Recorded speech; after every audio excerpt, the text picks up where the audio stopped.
अगर आपको लगता है कि अमेरिका और चाइना की टैरिफ वॉर सिर्फ अमेरिका और चाइना के बीच है, तो आज की खबर आपको चौंका सकती है। क्योंकि अब अमेरिका ने इंडिया समेत 40 से ज्यादा देशों पर सवाल खड़े कर दिए हैं। और मामला सिर्फ चाइना का नहीं है, मामला है चाइना के माल को दूसरे देशों के रास्ते अमेरिका पहुंचाने का। आइए आसान भाषा में समझते हैं कि पूरा खेल क्या है। देखिए, अमेरिका ने चाइना पर सामान पर भारी टैरिफ यानी इंपोर्ट टैक्स लगाया। सीधी बात है, अगर चाइना के सामान अमेरिका जाएगा तो उस पर ज्यादा टैक्स देना पड़ेगा। अब आरोप यह है कि कुछ चाइनीज गुड्स सीधे चाइना से अमेरिका जाने के बजाय पहले किसी दूसरे देश में जाते हैं। वहां थोड़ी बहुत प्रोसेसिंग होती है, पैकिंग बदल सकती है, लेबल बदल सकता है, डॉक्यूमेंट्स में ओरिजिन बदला जा सकता है और फिर वही सामान अमेरिका पहुंच जाता है। इसे कहते हैं ट्रांसशिपमेंट।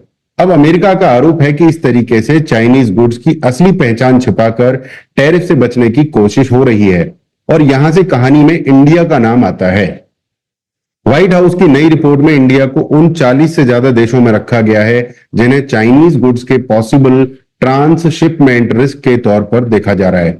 लेकिन यहां एक जरूरी बात समझिए, इसका मतलब यह नहीं है कि अमेरिका ने यह साबित कर दिया है कि इंडिया की पूरी इकोनॉमी चाइना के साथ मिलकर टैरिफ चोरी कर रही है। नहीं, रिपोर्ट में देशों को रिस्क कैटेगरीज में रखा गया है और अमेरिका कह रहा है कि बड़े मैन्युफैक्चरिंग और ट्रेडिंग हब्स का इस्तेमाल चाइनीज गुड्स को री रूट करने के लिए किया जा सकता है। अब सवाल है, अमेरिका इतना परेशान क्यों है?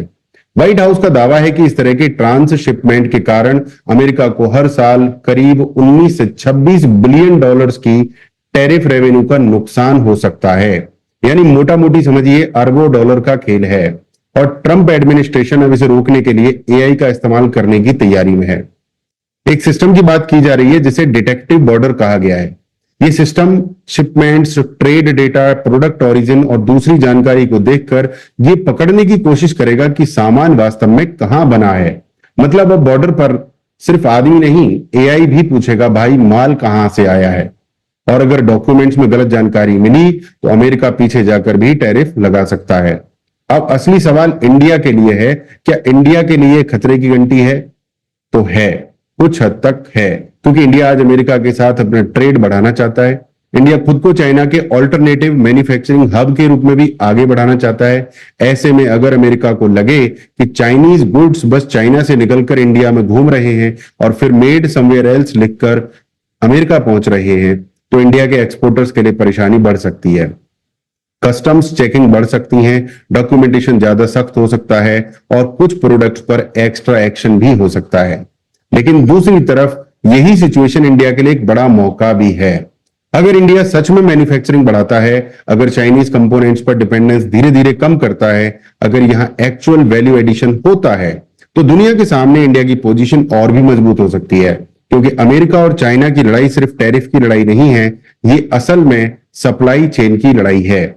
अमेरिका चाहता है कि चाइनीज मैन्युफैक्चरिंग पर डिपेंडेंस कम हो, चाइना चाहता है कि उसका एक्सपोर्ट नेटवर्क चलता रहे, और इंडिया के सामने मौका है कि वो बीच में सिर्फ रास्ता ना बने बल्कि खुद एक बड़ा मैन्युफैक्चरिंग सेंटर बने।